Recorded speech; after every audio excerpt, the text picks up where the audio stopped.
Hello မင်္ဂလာပါ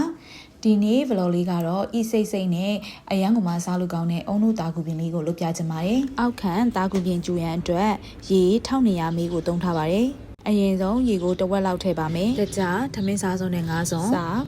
လက်ဖက်ရည်စုံရဲ့4ပုံ1ပုံခန့်ထည့်ပါမယ်ဒီနေရာမှာအချိုးကျရင်တော့ပို့ထည့်ပါရှင်ပြီးရင်တော့တကြားတွေစားတွေပျော်ဝင်သွားတဲ့အထိကြိုးပေးလိုက်ပါတယ်တကြားကြီးအနှဲငယ်ပွက်လာပြီဆိုတာနဲ့တာကူ300 gram ကိုထည့်ပါမယ်မီအေးလေးနဲ့ပဲကြိုပေးပါရှင်ကျိုနေရင်နဲ့တာကူတွေနည်းနည်းပြစ်လာပြီဆိုလို့ရှိရင်ခုနကခြံထားတဲ့ရေကိုနည်းနည်းစီထည့်ပေးပါရယ်အောက်ခံတာကူပြင်ကိုအုံတို့အရသာလေးလဲပါအောင်လို့အုံတို့ကိုထမင်းစားစုံနဲ့4စုံထည့်ပါရယ်ပြီးရင်ပြန်မှွေပေးလိုက်ပါရယ်ပြီးရင်တော့တာကူစီလေးတွေနှက်သွားအောင်9မိနစ်လောက်အဖုံးအုပ်ပြီးခဏနှက်ထားပါမယ်မှွေပေးနေရင်ကနေတာကူစီမျက်စံပြောက်တဲ့အနေအထားလောက်ရောက်ရင်တော့စီကြိုတုတ်ထားတဲ့ဖုံးမဲ့ဘန်းလေးကိုထည့်ပါမယ်အပေါ်မျက်နှာပြင်လေးတွေညီအောင်ညှိပေးလိုက်ပါတယ်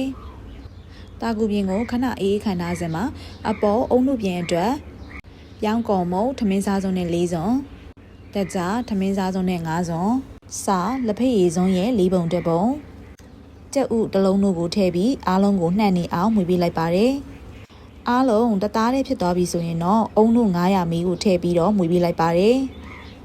ပြီးရင်တော့မီးဘိုပေါ်တင်ပြီးစားကြပါမယ်မီးအေးအေးလေးနဲ့ကြိုပါမယ်ရှင်အဆက်မပြတ်မှွေပေးဖို့လည်းလိုအပ်ပါတယ်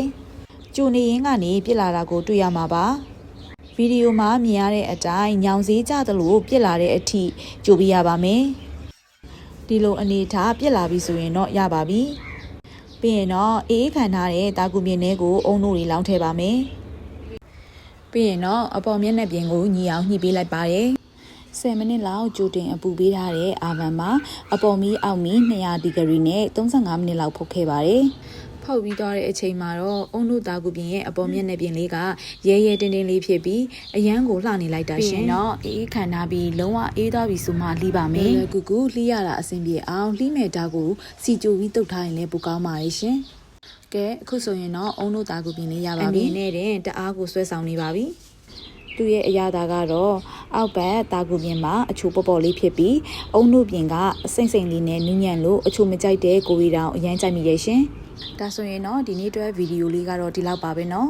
ဗီဒီယိုအဆုံးထိကြည့်ပေးသူအားလုံးကိုကျေးဇူးပါနောက်ထပ်ဗီဒီယိုဒီမှာပြန်တွေ့မယ်เนาะ